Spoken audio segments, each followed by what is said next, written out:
Hello, it's Mark McDonald with First United Methodist Church of Batesville, Arkansas. Yes, I'm wearing the same shirt as yesterday's devotional because I am doing both of them before the power goes out. I know that we have some risk with the coming snow, so I thought I would go ahead and share. I worked through a couple of days and I wanted to make sure I had this on and loaded on to YouTube and Facebook so that you could look at it through your mobile devices. Even if our power's out, we can pull those up. So we're having some faith for Friday, and I want to certainly share with you today. So we are following on week six,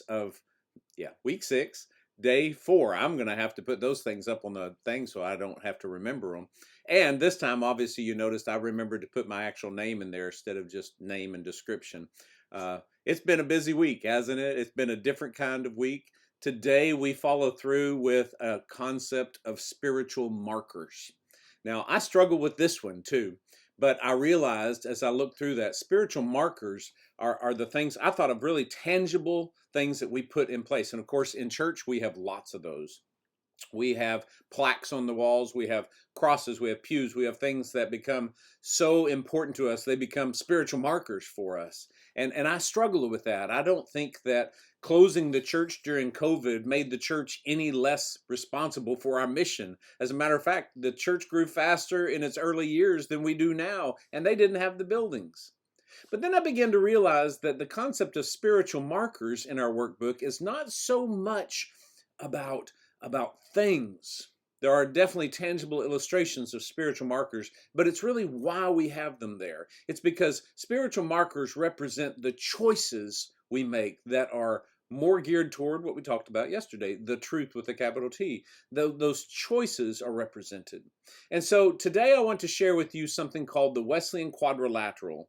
You can see this image here. I love teaching the Wesleyan quadrilateral to our confirmation class and to new members because this is something that the United Methodist Church follows through. It's not something that John Wesley, our founder, taught. It is something that has some biblical relevance, but it is in many ways a very helpful tool to help us make better decisions as Christians. So quickly look at this.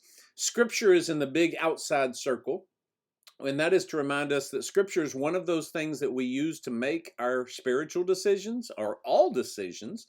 But scriptural is the main point that we do. Scripture, everything has to agree with our Scripture, with a capital T, of course. And then within that are reason, tradition, and experience. Now, reason is that we have minds. God has given us a mind to be able to figure things out. Tradition teaches us that we've done certain things for a long time in certain ways. And while that can be a bad thing, it also teaches us something that can be timeless. So traditions can help us move beyond the questions of today by reaching back into our past. And then experience is the fourth part of the Wesleyan quadrilateral. Experience reminds us that we have personal experiences real today. And in experiencing God, that reminds us that God is speaking to us even today.